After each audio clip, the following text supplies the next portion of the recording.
Welcome to the 80s and 90s Uncensored, your Valhalla of nostalgia. I am Milo Dennison. And I'm Jamie Fenderson. And today we're going to talk about David Lynch. Yeah, sadly, he just passed away on us. And so we wanted to do a bit of a retrospective of him. Most of his stuff came out in the 80s and 90s, truthfully. And Yeah. so, yeah. And I just learned quite a bit about him on some video I saw on YouTube. Yeah. It was called Portraits of History. There was a little video about him. Have you heard of that channel? The Portraits of History channel, that's great. Yeah, like the guy does basically some historic figure, sometimes recently deceased, and does Yeah. these little videos about him. Really good channel. Portraits of Yeah. History on YouTube, you say? Yeah, Portraits of History. People should check it out. They should check it out. It's great. I enjoy that channel. Yeah, but David Lynch is awesome because he's a true artist when it comes to cinema. And David Lynch makes Tim Burton look normal. Oh, definitely. Yeah. That's how kind of offbeat David Lynch is. He's crazy weird was. And what's funny is from when you hear about him in real life that he's like super chill, down to earth kind of guy. Yeah, he And does like meditation and stuff. yeah, transcendental meditation, had a good relationship with his parents. And so he wasn't a druggie. He never really got into drugs or anything. Surprisingly not. Yeah. Yeah, that's Heike asked me that. We just recently watched Dune, the David Lynch Dune, in preparation for this episode, and she was like, "Was he on drugs? Did he do a lot of drugs?" And I'm like, "No, he was very open about the fact that coffee and cigarettes. That was pretty much it." Yeah, he loved coffee. He drank a lot of coffee. He even Hmm. had his own like coffee brand, organic blends. David Lynch coffee tastes like weird. It tastes like weird. Well, but he's known to be weird. And in fact, in 2018, Oxford English Dictionary added the term Lynchian into its collection and defined it as characteristic, reminiscent, or imitative of works of David Lynch. And they added Lynch is noted for juxtaposing surreal or sinister elements with mundane, everyday environments, and for using compelling visual images to emphasize a dreamlike quality of mystery or menace. So That's he's in a it. dictionary. That's a pretty good description, truthfully, because there's like a sequence in, I want to say Blue Velvet, of like this parade thing, and it's just this really surreal, but it's also kind of creepy. Same with Twin Peaks, right? All the scenes are kind of like they're surreal and weird, but also very like domestic and normal. And I guess a lot of that comes from his upbringing. Like the family traveled around a lot, but they lived in a lot of small towns. So they lived in Boise, Idaho for quite a while. And he just, played like a normal kid out in the woods. He was a Boy Scout and stuff. And so he takes a lot of that, puts it into his movies. Yeah, and it's all just it's weird, but good. There's good weird. There's bad weird, but there's good weird. And David Lynch is good weird. David Lynch is the weird that you need to have in your life. Yeah. Yeah. Well, I love the story about his mom didn't bother getting him coloring books because there was, that involves teaching you to color within the lines. And she's like, here's scrap paper. I kind of was thinking like, or she just didn't want to spend money on coloring books. Like that would have been my mother. She'd be like, here, just some scraps of paper. Don't color in the lines. Yeah, As in, I we're don't want to we're go to the creative store. in this house. Yeah. No, that's not true, Mom. You're just broke. You just don't want to spend money on my coloring books. And it translated into like everything he did, though. You look at his art and stuff, which isn't really my style, but it's very out there. There's a movie called David Lynch, The Art of Life, and you'd think it would be boring because it's literally basically just him talking throughout. And then they like show him doing some of his art and they talk about his movies a little bit. And so this whole movie of just David Lynch talking about art and creativity and stuff. And you're like, it sounds boring, but it's bizarrely interesting. Like basically everything David Lynch does. Is bizarrely interesting. It's true. Yeah, he was an artist. He also made comic strips. Did you know that? Yeah, he did So he made everything. one Music. called The Angriest Dog in the World that ran in the Los Angeles Reader newspaper like throughout the 80s. So he did a lot of other kind of artsy, weird, artsy stuff in addition to movies. Movies wasn't his only thing. Like he did a lot of other weird stuff. And like you said, his art's weird. I don't know if it's my thing either, but I kind of like it in a strange way. Yeah, I certainly appreciate it for its out there-ness. Same with the music that he does. Like he just released an album with Christabel. I have no idea who that is, but you watch the music videos on YouTube, and they're just like these weird ethereal, and it's basically like one of his movies and stuff. And it's like, okay, that makes no sense and it's weird, but I also kind of like it because it's David Lynch. Yeah. So I guess he got kind of his start in film. We'll go a little pre 80s and talk about this movie Eraserhead, which was made in 1977. And he's kind of famous for he never said anything about this film. And it's really weird. And he was asked, people tried to get him to do interviews, and he didn't say anything about it because he wanted viewers to decide for themselves what it means. Have And you ever it's really seen it? weird. Yeah. It's I watched it years ago, and you're like, I don't, most of his stuff you watch and you're like, I don't get it. And like, if I made a film like that, people would be like, this sucks. But with him, they're like, wow, it's out there and I don't understand it, but it's awesome. Yeah, he spent, was it 5 years, 6 years making that? Quite a few years making that film. He Yeah, I started think it it, was 5 years. yeah, 5 years. Started it in college, but it took a long time to get it finished. So that was a really weird movie. But I guess it caught some attention with some people because in 1980, he directed a movie called The Elephant Man, which is based on a true story about a real British guy who had this deformities and his whole story, which is a fascinating story.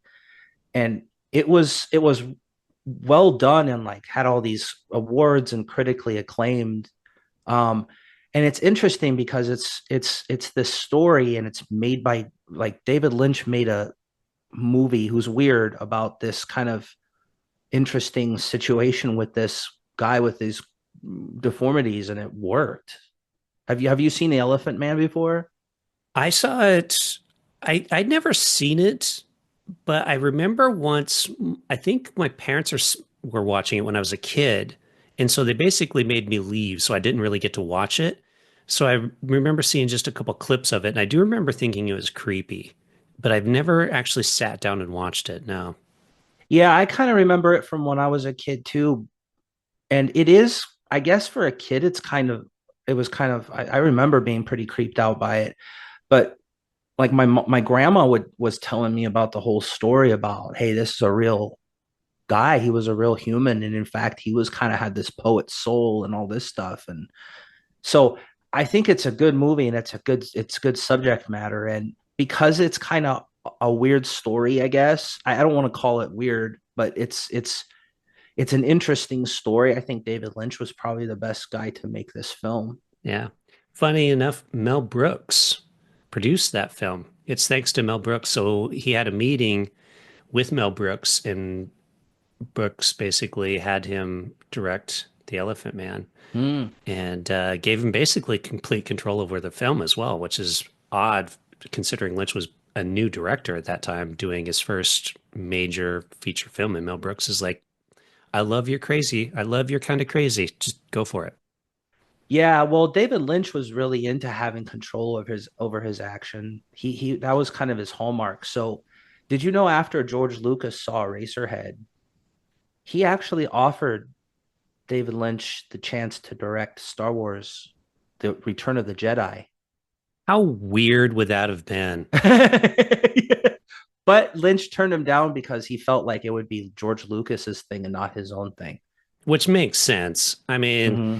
it's funny because he was after The Elephant Man, he was huge, and a lot of people wanted him to direct stuff, but it was like what, direct stuff that he shouldn't be directing. So it was Yeah, yeah. props to him for recognizing like you should not be directing a Return of the Jedi movie. Well, yeah, and the same for The same for Fast Times at Ridgemont High.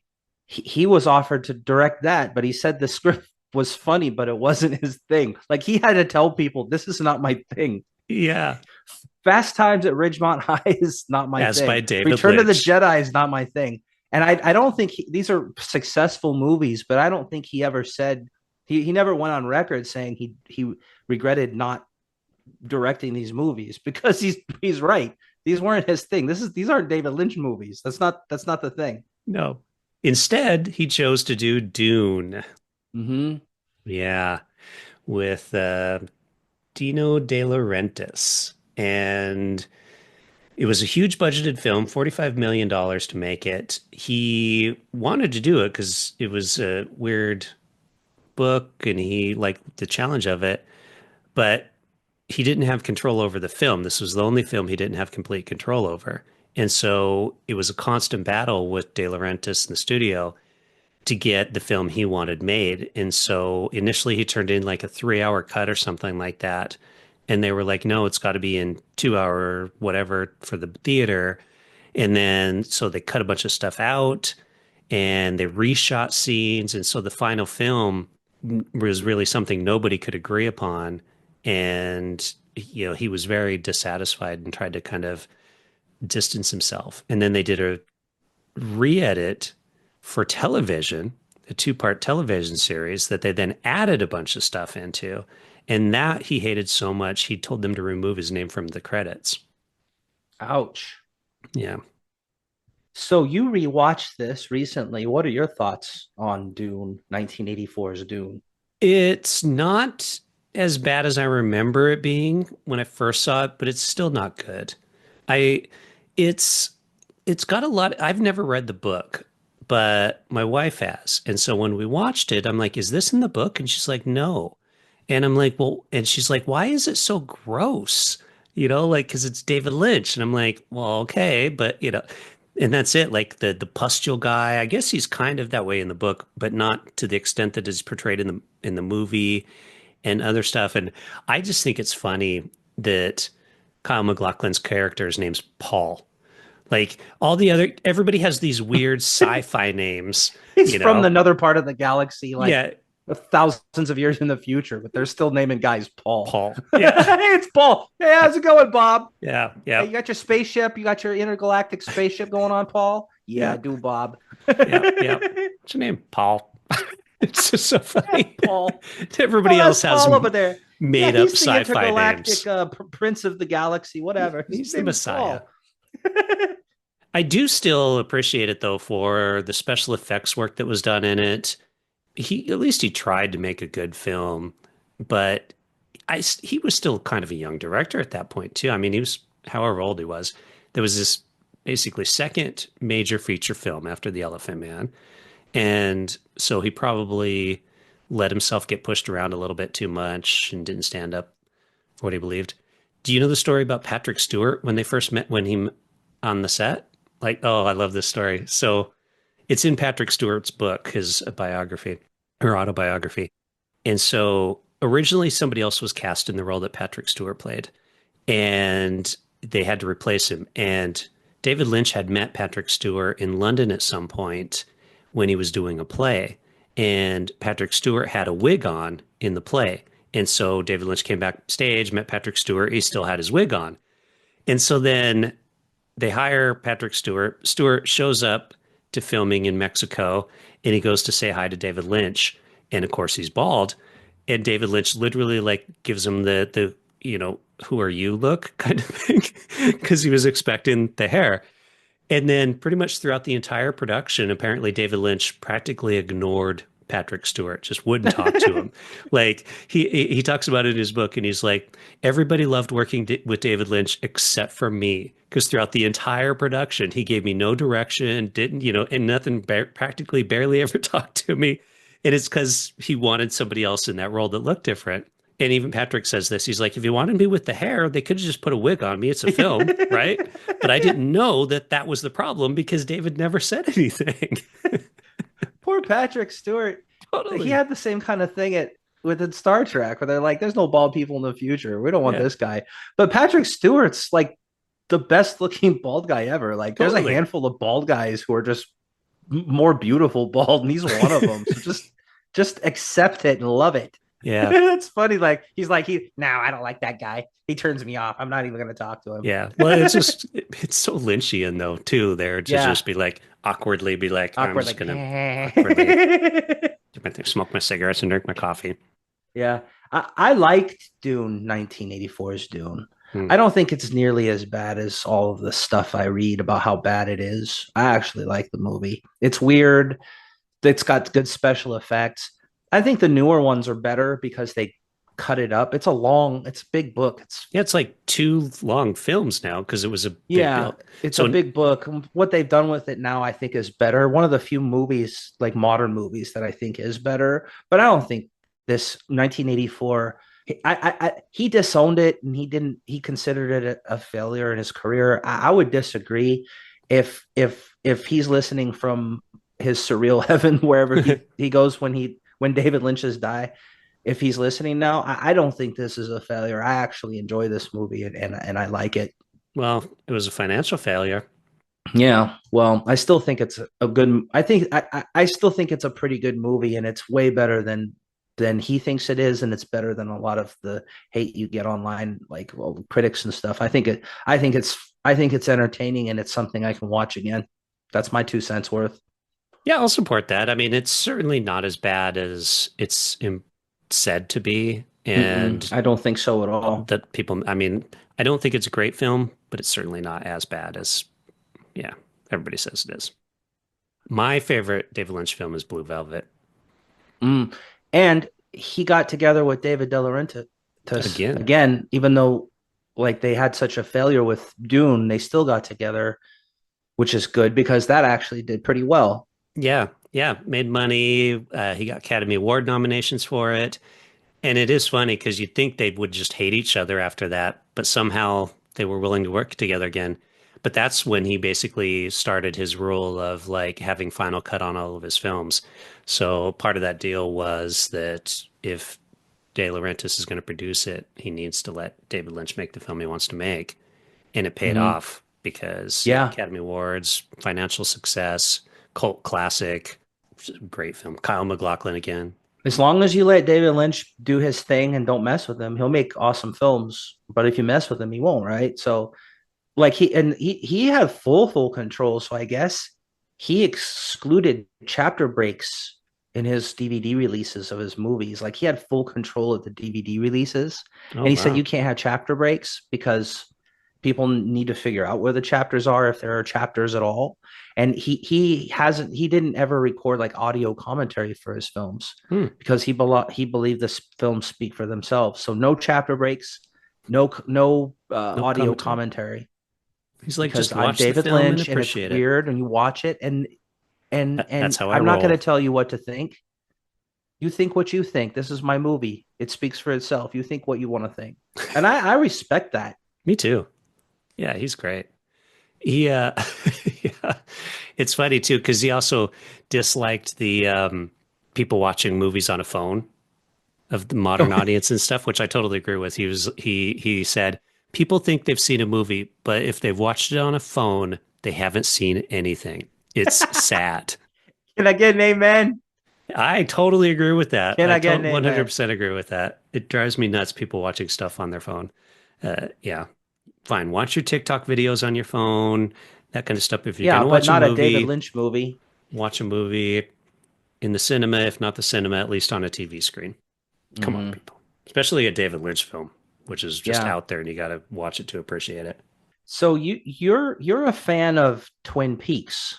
Yeah, I watched it when it was out on television back in the day and got down with it. I thought it was the coolest show. And just like everybody else was like, oh, who killed Laura Palmer? Who killed Laura Palmer? Oh, this is so cool.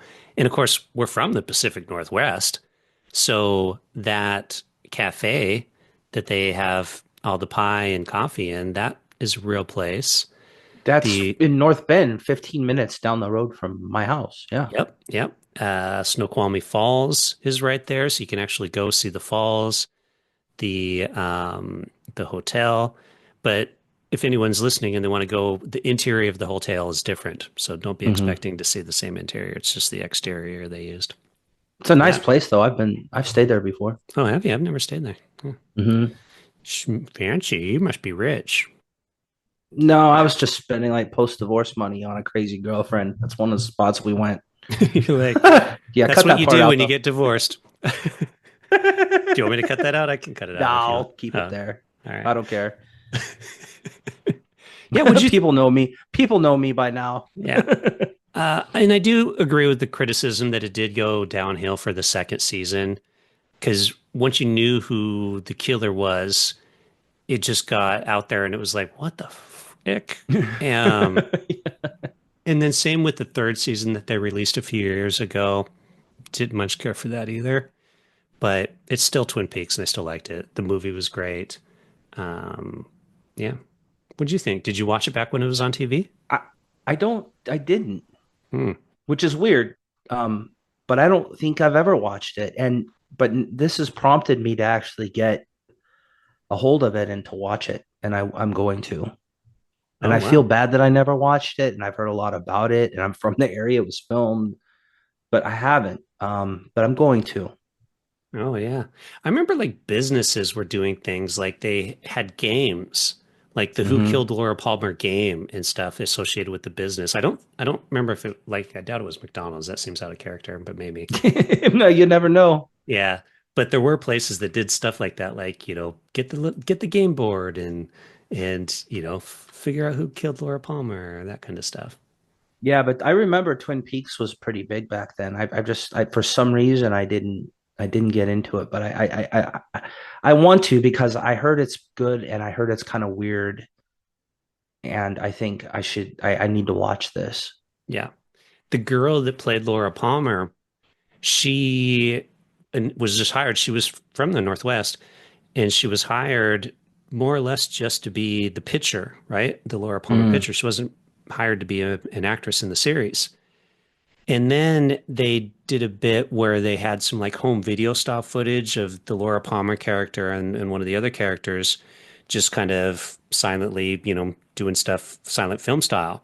And Lynch recognized that her talent and then actually created a character in the series of Laura Palmer's cousin, who oddly looks just like Laura Palmer. And so everybody's like, "Ooh, you look just like Laura Palmer." And so they actually created a character for her in the series because he was that impressed with her as an actress based solely on the picture that they used and this little bit of home style footage.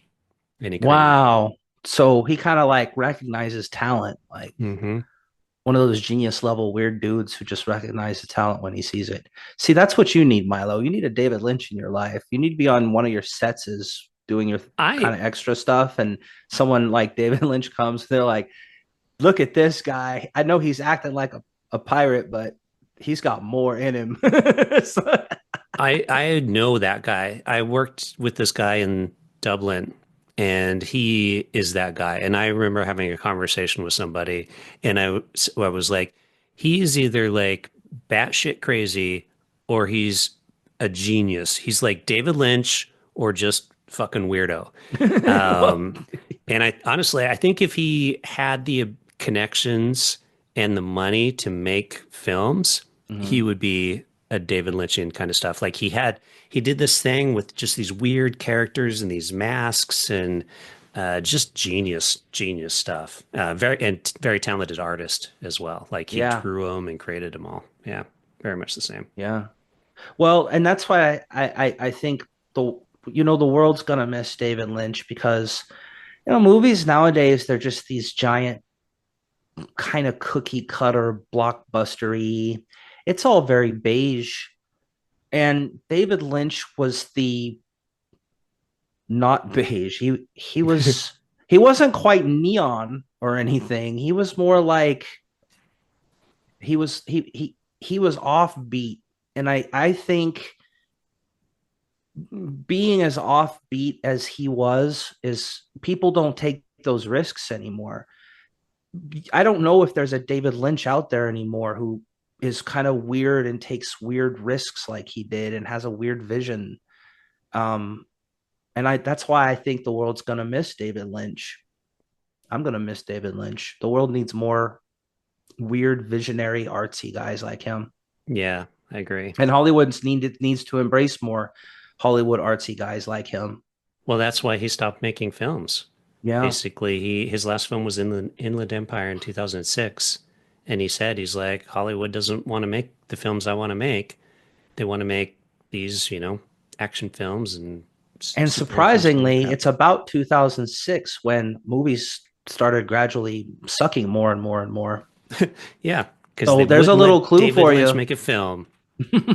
If you're not going to let David Lynch make his films, then you're starting to suck, and that's why Hmm. Hollywood is a pile of trash right now. Yeah. And Although I I, believe that. I believe they need to go back, reset, and start letting filmmakers similar to David Lynch do their thing. I yeah, really believe that. I'm with you. I do think there are some filmmakers out there. I think Guillermo del Toro is pretty out there Mm. with some of his stuff, and there are, but it's certainly much harder to get those films made and stuff because they're not big budget action films. Yeah, Well, David David Lynch, Lynch. thank you so much for all the weirdness and the weird cinema, and the surreal visions that sometimes we fall asleep at night and we feel uncomfortable about. Yeah, yeah, and kids don't smoke cigarettes. Lifelong smoker, emphysema. That is why he died. Mm-hmm. So don't smoke, Jamie. You smoke, No, I don't. but you Well, used to. sometimes I do if I drink a See, lot. there you go. Yeah, it's funny. Pretty much every picture you look at David Lynch too, he's almost always got a cigarette in his hand. Yeah. All right, folks. Well, let us know your memories of David Lynch or your favorite David Lynch film or series or artistic endeavor, whether it be books, arts, YouTube channels. If you watched his weekly or was daily weather reports that he did, Yeah, yeah, all yeah. kinds of craziness. You can always reach us on our website, the80s90s.com. We are on Instagram, Blue Sky, Facebook, the80s90s.com, Podbean app. If you're listening to us there, leave a comment. We see those comments and respond to them. Or wherever you get this podcast, give us a rating or review, especially on Apple. And with that, we'll say we are out of here to get our old film 16 millimeter cameras and create us some weird, bizarre films.